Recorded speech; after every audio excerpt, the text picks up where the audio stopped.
Heartwarming discovery: when little twins confronted a sad stranger, an incredible truth was revealed. On a glorious sun-drenched afternoon in Maplewood, laughter danced through the air like music. Children sprinted and played as the scent of grilled burgers and smoky hot dogs wafted from nearby backyards. Among them were 8-year-old twins Mia and Max, their faces aglow with the joy of childhood, zigzagging through the park in an endless game of tag. But soon, their laughter faded as they spotted him. Carl. A man with a worn-out cap, his eyes clouded with unshed tears, sat on a weathered bench, looking as lost as a whisper in a crowded room. At that moment, Mia and Max's innocent curiosity sparked. "What's wrong?" Mia asked, her voice soft as silk. Max noticed the heaviness in Carl's gaze, contrasting the vibrant life around them. So much weight rested on his shoulders, and they felt compelled to lift it. Carl looked up, surprised. His heart ached at the sight of their bright smiles and their sincere desire to help. "It's nothing, kids," he replied, a half-hearted smile struggling to emerge. But the twins could see more. They sensed the loneliness cloaked around him like a thick fog. They had learned from their single mother that kindness was a powerful tool, capable of transforming lives.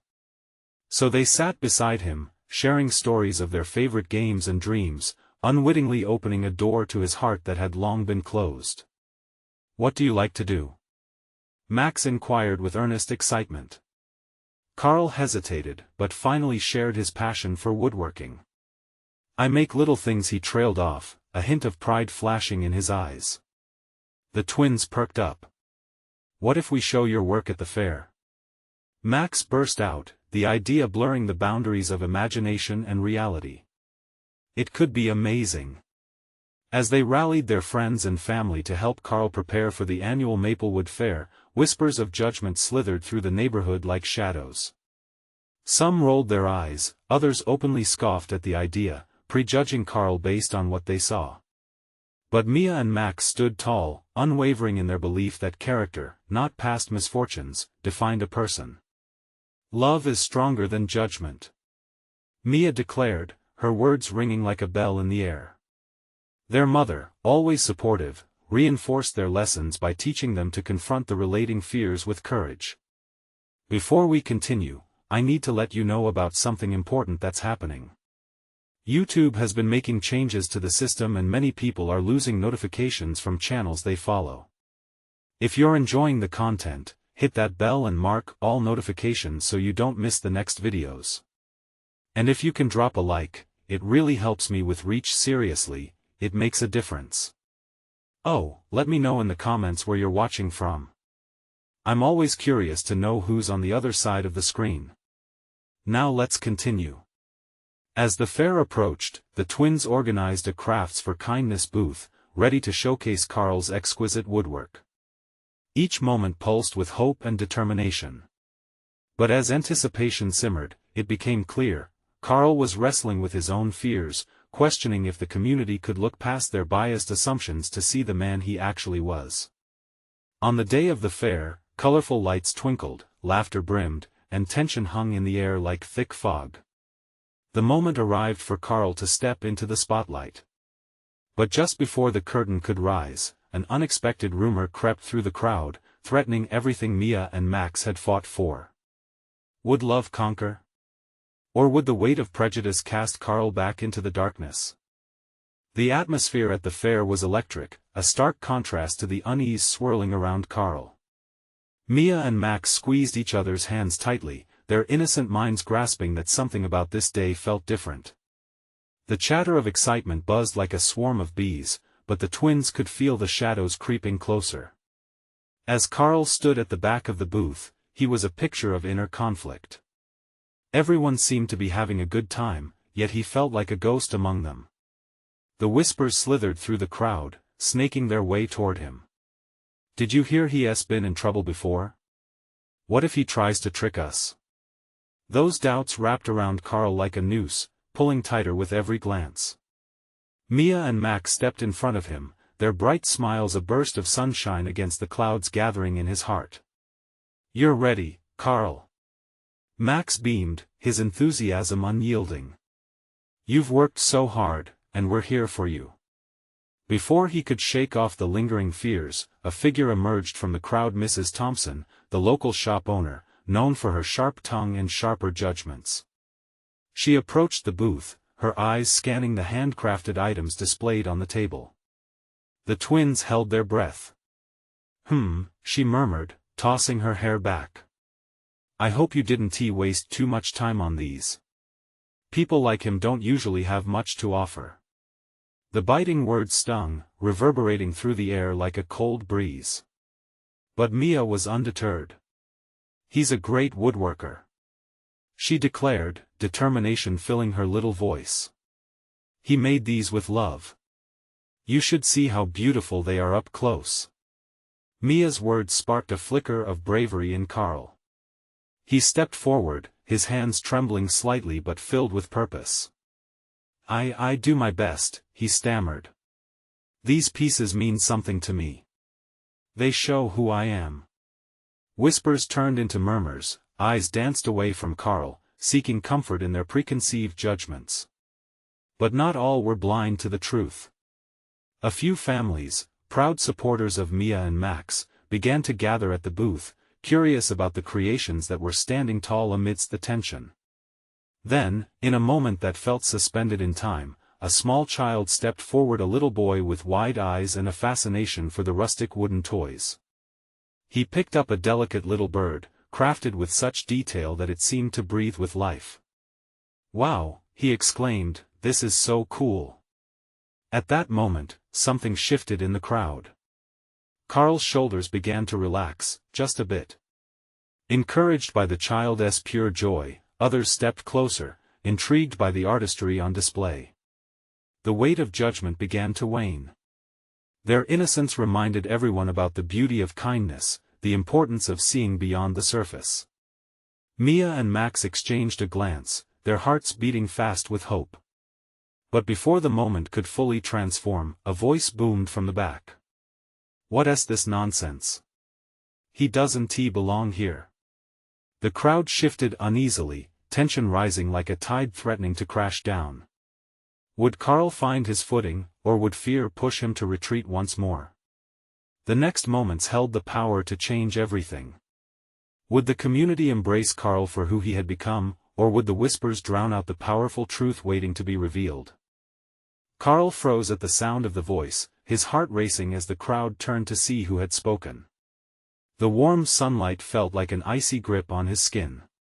The siblings stood rooted in front of him, defiant as the whispers flared up again, flickering like candle flames in a storm. Listen! Mia cried, stepping forward. That's not fair.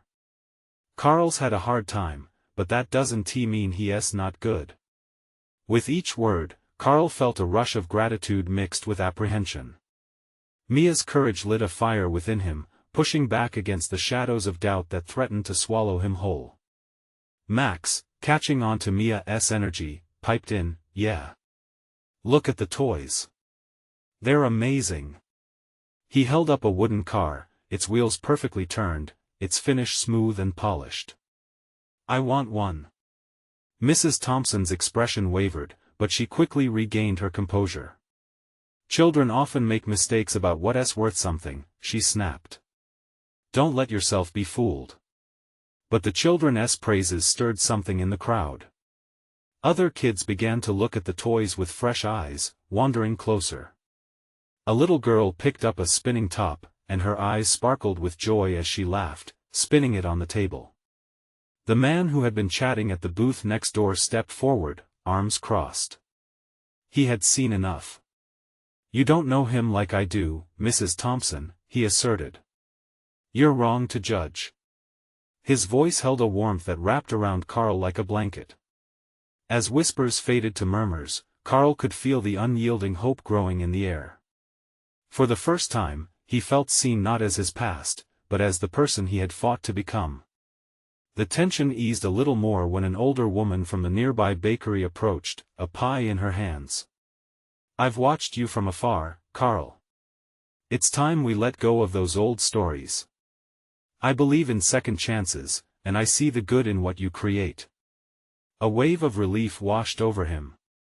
It felt as if the sun had broken through the clouds, illuminating all the dark corners of doubt. Encouraged, Carl spoke again. "I've always wanted to be part of this community, to show my work. I want to make things that people love." Mia squeezed Max's hand. The twins glanced back at the crowd, their innocence mingling with the strength of their love for Carl. The older voices of the community were starting to rise, melding together in support. He could feel it, a shift, a spark. But then, a hand shot up from the one still lingering at the back, a face twisted in disbelief. "But what if he fails us again?" The crowd fell silent, the air heavy with uncertainty. Everyone turned to Carl, waiting, almost holding their breath. Would he crumble beneath the weight of their expectations, or would he prove that his transformation was real? As Carl searched the eyes around him, the tension built anew like a wave preparing to crash. Would courage overcome fear, and could he truly step into the light? Carl's heart pounded in his chest as he faced the crowd. Every gaze felt like a spotlight boring into him, exposing every crack and crevice of his soul. The question hung heavy in the air, a fragile thread pulled taut with the weight of his past. "Please," he whispered, almost as if he was speaking to himself. "I want this." Max took a step closer, his small frame brimming with determination. "You won't fail us, Carl." His voice rang clear, an innocent but powerful surge of belief that seemed to echo into the hearts of those around them. With newfound courage, Carl straightened his back and met the challenging stare of the skeptic in the crowd. "I know I've made mistakes," he began, the words spilling out as if finally unearthing a buried treasure. "I've hurt people. I've hurt myself. But I promise you, I'm trying. I'm not asking for you to forget my past, just to see me for who I am now." His words wove through the gathering, drawing in whispers and uncertain murmurs. People adjusted their positions, shifting closer, wanting to be part of this moment, wanting to bear witness to something transformative. "I want to create," Carl continued, his voice steadier now, the tremors of fear subsiding with each phrase. "I want to bring joy to kids. Look at what I've made, these aren't just toys. They're pieces of my heart. And I want to share that heart with you." The little girl with the spinning top stood transfixed, her delight radiating like sunlight. A few adults began to nod, their skepticism melting away. The man from the neighboring booth chimed in again, "See? He's putting himself out there. Let us give him a shot." Suddenly, the fear began to fade into hopeful laughter as a few kids started picking up toys. They called out to each other, showing off their favorites, sharing giggles, and running their fingers over the wood. Someone shouted, "This one can throw a race." And another replied, "No, that one can fly." The atmosphere transformed, the earlier doubts giving way to a collective excitement, a rising tide sweeping the crowd towards acceptance. Slowly, people began to clap, timid at first but building into a great wave of applause. Even Mrs. Thompson's lips twitched with reluctant approval, a small smile breaking through her stern composure. Carl felt a swell in his heart. They were accepting him, a second chance he had only dared to dream about. Tears sprang to his eyes, not from despair but from the pure joy of the moment. But just as hope reached its zenith, a voice broke through that euphoric chorus. "What if it all falls apart?" The lingering skeptic pressed again, glancing from Carl to the faces of the children around him. "What if he can't live up to this?" Carl's breath caught. He could feel his heart sinking into the depths of uncertainty, the old doubts clawing at the edges of his newfound joy. Suddenly, Mia stepped forward again, her fists clenched. "But what if he can?" she shouted, her fierce little face lit with determination. "What if he surprises us all?" The crowd fell silent once more, and Carl stood mesmerized by the fire in his sister's eyes. Could Mia's belief push him to believe in himself too? As Carl looked around at the faces eager for him to succeed, the tension radiated through him like heat from a flame. Would he allow fear to define him again, or would he rise to meet their hopes, to be the man he vowed to be? In that seemingly endless moment of silence, a choice lay before him, swirling like the colors of a sunset, burning bright yet fragile. What would he decide when the moment came? Would he step up, or step back? The crowd held their breath, and Carl's heart raced. He took a step forward, meeting their hopeful gazes once again, uncertain yet resolute. The collective breath of the crowd seemed to whisper through Carl's ears, urging him forward. He felt the warmth of their expectations surround him like a comforting blanket, yet the weight of his fears still clung to his shoulders. What if he failed? What if he let them down? And then he remembered the toys. The way they glimmered in the sunlight, the laughter that erupted from happy children, and the endless joy they brought. They were a part of him, not the mistakes he had made but the love he had poured into each creation. Taking a deep breath, he held on to the belief that had ignited in Mia's eyes. "I am ready. I want to show you," he began, his voice stronger now, flowing like a gentle stream. "I want to show you what hope looks like. I made these not just from wood or paint, but from a heart that's learned to heal." Murmurs of encouragement rippled through the crowd as a few more children ventured forward. Their innocent excitement reignited a flicker of courage deep within Carl.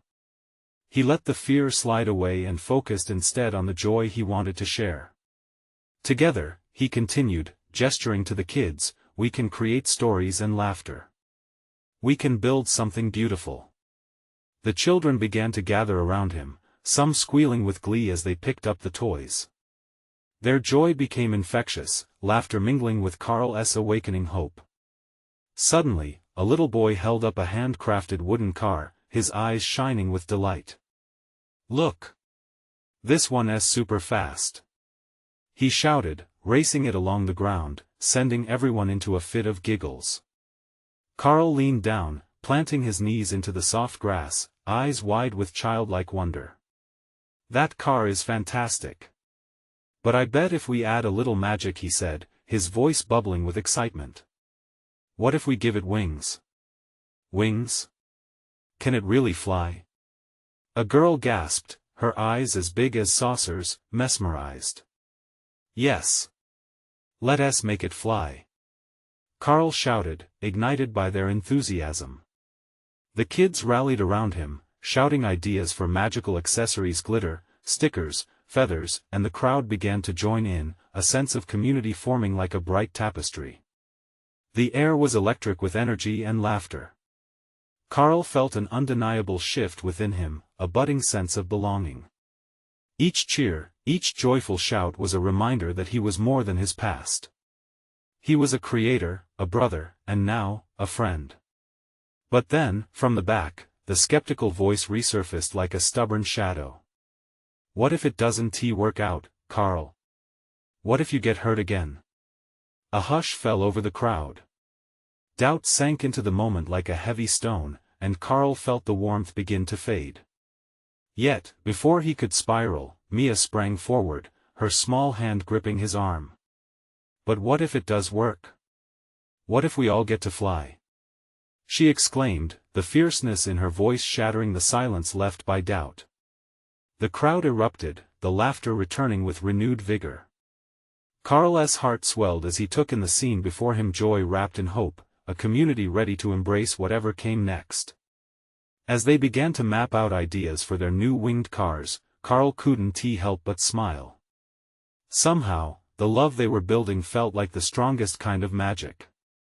Yet, as the echoes of laughter faded into the distance, a small whisper of doubt still lingered in the corner of his mind. Would he really be able to hold on to this? As the crowd gathered closer, all eyes turned toward Carl, waiting. Was he just a man making toys, or a creator ready to inspire? Here, at the precipice of possibility, an important truth bubbled to the surface. Would he embrace this newfound path, or would he retreat into fear yet again? The choice loomed like an unfinished project. Would he take that leap and soar? Carl's heart raced, caught in that moment of silence. The world around him blurred, and it was just him and the weight of that question, echoing louder than any cheering voice. Would he really take the leap? Mia's eyes were locked onto his, filled with unyielding belief and a spark of hope. Somehow, in that instant, he felt buoyed by her unwavering faith. It was as if she held out her hands, inviting him to step forward into a realm he had long been hesitant to enter. "Let us do it," he shouted, more to himself than anyone else. He wasn't just making toys, he was crafting dreams. The crowd erupted into cheers, and suddenly, he could see at the wings, the magic, the laughter. They were within reach. "You guys ready?" Carl grinned at the children surrounding him. They nodded eagerly, their faces aglow with delight. "Let us build our flying cars," he declared. The children squealed and scattered around him, grabbing bits of craft supplies from the nearby tables. Ribbons, glitter, and colorful stickers filled the air with vibrancy as they worked together like a chaotic, joyous orchestra. Carl joined in, picking up pieces and sharing ideas, laughter spilling from his heart. A little girl handed him some feathers, grinning widely. "These will make it fly higher," she exclaimed. "Absolutely. And we'll need bright colors to make it stand out in the sky," Carl replied, feeling an electric pulse of creativity surge through him. Each suggestion from the kids brought him closer to understanding their eagerness, their desire for magic. Minutes turned into moments, and before long, the first winged car was born. Together, they decorated it with colors that popped and glitter that dazzled. As the kids held it high, Carl felt a wave of pride wash over him. "Look how beautiful it is." Mia clapped, her laughter ringing like music. "Now, let us see if it can really fly." With anticipation sending a tremor through him, Carl stepped back to let the children take the lead. "Okay, who wants to give it a try?" Hands shot up in the air. One boy stepped forward, confidence radiating off him. With a determined nod, he launched the car into the wind.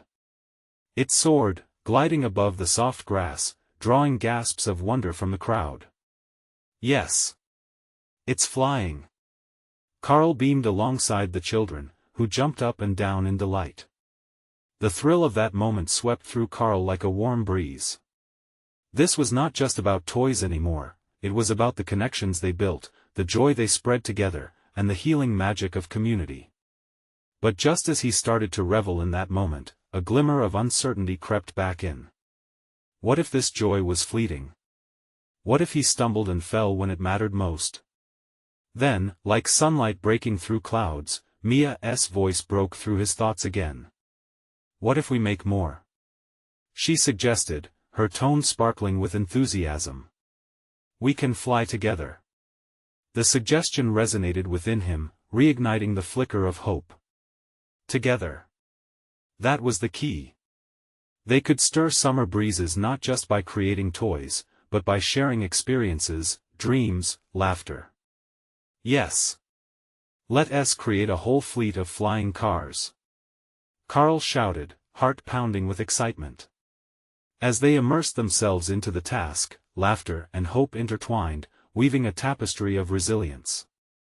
Yet, darkness lingered around the corners of Carl's mind. What would happen when the crowd dispersed and the laughter faded? Would he be able to sustain this dream alone? Just as it felt like they had reached the peak of the day, a figure approached from the edge of the crowd. A tall man, with weary eyes, hovered uncertainly at the periphery. Carl's heart skipped. Who was he? What role would he play in this joyous scene? Could he be yet another echo of doubt, or someone in desperate need of the warmth they were building? As curiosity pulsed through the atmosphere, Carl took a deep breath, determined to embrace what was unfolding. The moment was beckoning for answers. Would he have the courage to open his heart once again?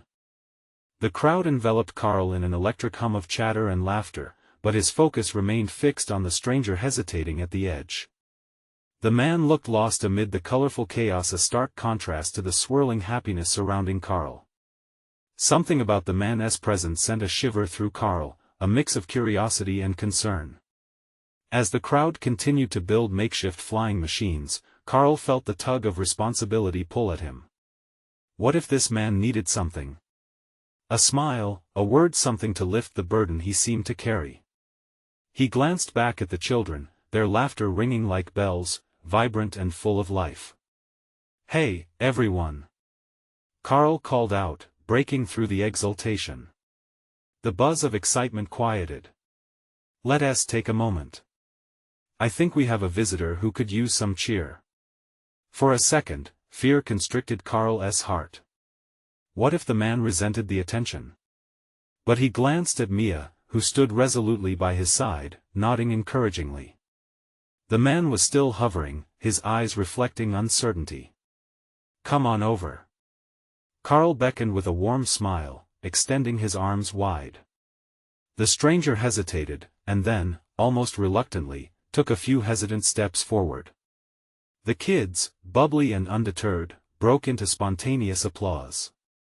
"Welcome!" They chirped in unison, their joy cutting through the heaviness in the air. "What's your name?" Mia called, her curiosity brightening the mood. The stranger hesitated again, then cleared his throat. "I'm Jacob." His voice was low, almost drowned out by the crowd's exuberance. "Jacob, are you sad?" A small twin, cheeky and fearless, piped up from the front, her eyes wide with innocence. The question hung in the air like a balloon, colorful yet grounded by gravity. Carl's breath hitched. How often did adults miss the raw honesty children possessed? Jacob's weary eyes flitted, unsure of how to answer. "Sometimes," he finally admitted, the weight of those words resonating through the silence that followed. "That's okay. We all get sad sometimes." The other twin chimed in, her voice sweet and reassuring. Carl felt a swell of warmth. Kids had a way of cutting through adult complexities. "What's something that might make you feel happy right now?" he asked gently, wanting to draw Jacob further in. Jacob's gaze shifted, and Carl could see a glimmer of hope sparking in his eyes, albeit faint. "I used to build things like you," he murmured, almost to himself. "My son loved flying things." "What kind of things did you build?" Mia asked, her encouragement radiating through the small gathering like a beacon. "Cars. Airplanes. I've been having a hard time since." Jacob trailed off, grief bubbling just beneath the surface. Carl felt a pang as memories rushed back, his own moments of doubt and loss. "I'm so sorry, Jacob. It's tough, isn't it?" "Yeah, it is," Jacob replied, blinking rapidly, fighting back something hidden behind those weary eyes. The children sensed the shift in atmosphere. They started bustling around, crafting two little flying cars, their actions pure and instinctive. "Here. We made these just for you," one of the twins exclaimed, holding out the brightly decorated creations with pride. "Come fly with us," the other twin added, her voice spilling with excitement. A slow, tentative smile curled Jacob's lips, and it stole Carl's breath. It was the first glimpse of light he had seen in that man. As Jacob knelt to grab the toy cars, Carl caught sight of the crowd's reactions: admiration, compassion, an outpouring of shared humanity. But just as hope blossomed, darkness loomed. Would Jacob latch onto this spark, or would the shadows of his past pull him back? "Join us in making flying cars, Jacob," Carl urged, feeling a deep pull to bring this community closer. Jacob hesitated. The gap between despair and joy felt daunting. Carl's heart raced with uncertainty. What lay ahead could change everything, but would they have the courage to bridge that gap together? Could they help Jacob soar again? Would he choose to fly, or remain grounded? As Carl waited for an answer, the air thickened with anticipation, and hope hung tantalizingly in the balance. Jacob glanced down at the brightly painted cars in his hands, their colors vibrant against the muted gray of his mood. The laughter of the children was a sweet note rising above the weight in his heart, but he hesitated. The memories of laughter once shared with his son cut deep, reminding him of all he had lost. "Come on, Jacob. Mia encouraged, her smile unwavering. "We're making flying machines. You could help us." Her sincerity stirred something within him, a flicker of light in the dark places where hope had grown thin. He could see the children's eager faces, bright with enthusiasm. The way they believed in joy. Could he let himself feel that too, even just for a moment? "Okay," he finally said, his voice barely above a whisper. Carl felt an electric pulse of relief. The crowd began to buzz again, the children leaping in celebration. They surrounded Jacob, each bursting with ideas and excitement. "What should we make first?" One enthusiastic child shouted, holding out a handful of materials: colorful papers, bits of string, scraps from previous crafts. Jacob swallowed the lump in his throat, caught in a snare of emotions. "Maybe a kite?" he ventured, thought connecting to memory like a delicate thread. He remembered summer afternoons spent building kites, running with his son, the sunshine warming their backs. Yes. A kite. The twins chimed, bouncing on their toes. They fell into a rhythm, working together, their little hands guiding Jacob. Step by step, he felt the heaviness of his heart begin to lift. As they cut, glued, and created, laughter bubbled up around him, a gentle reminder that beauty could still exist in the world, even amidst pain. Carl watched closely, heart swelling with each passing moment. Jacob was gradually transforming, as if the genuine joy of collaboration pulled him away from the edge of his sorrow.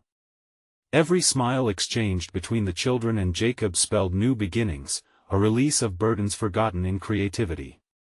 "There," Jacob said, returning to the present as he tied the final string of the soaring kite, its colors bright against the crisp blue sky.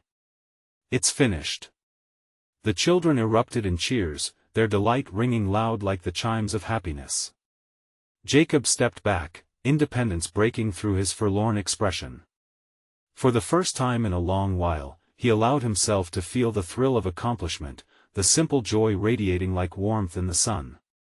"Let us fly it," Mia exclaimed, tugging Jacob along as they dashed across the grassy field. Carl caught sight of the crowd, their eyes glimmering with admiration and empathy. The community was alive, breathing a mix of courage and love into the air.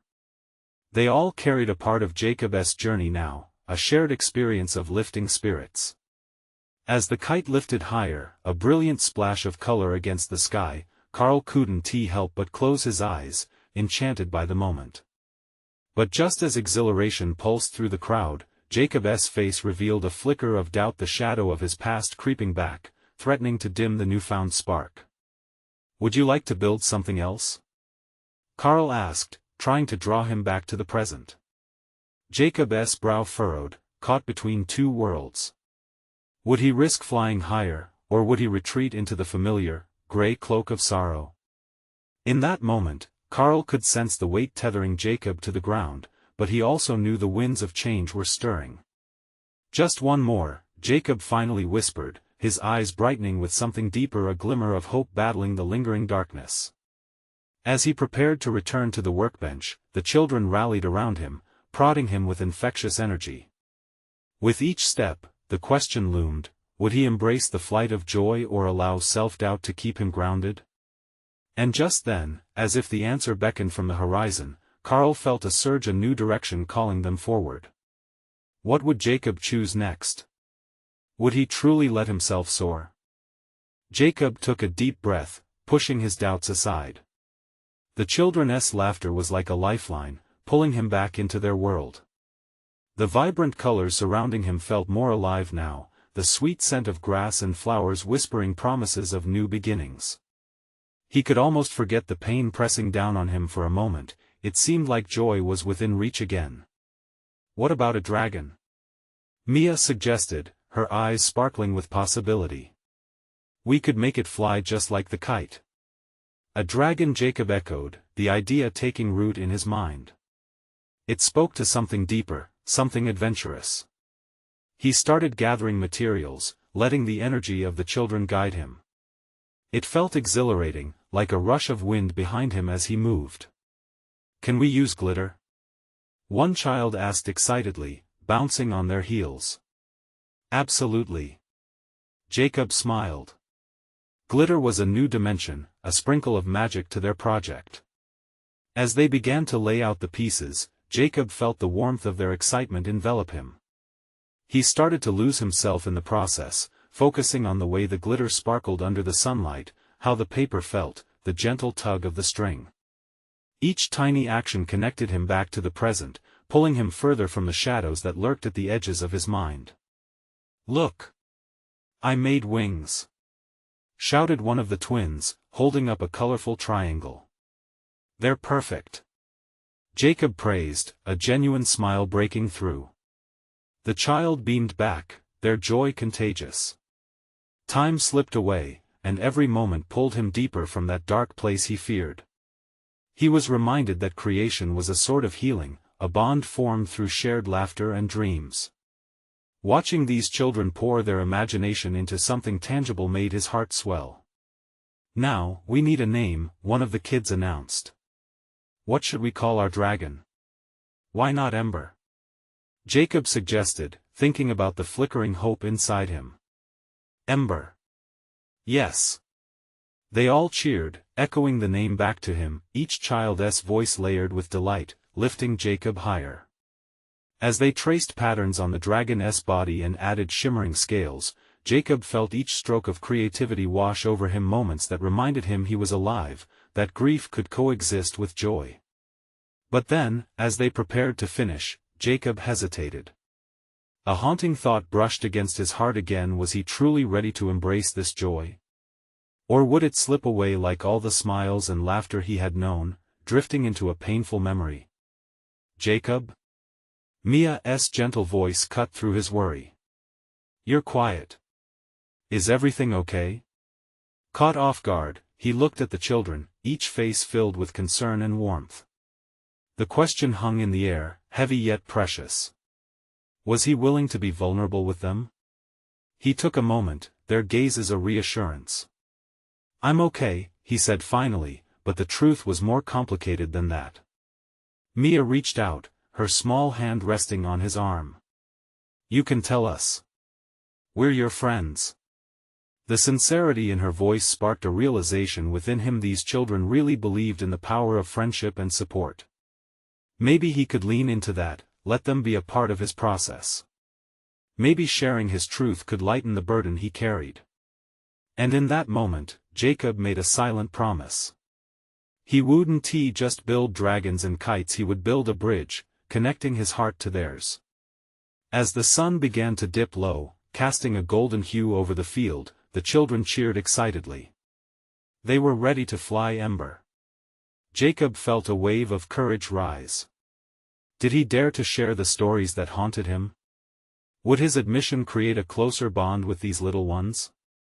Just then, the wind picked up, rustling the grass at their feet, almost urging him on. What would he say next?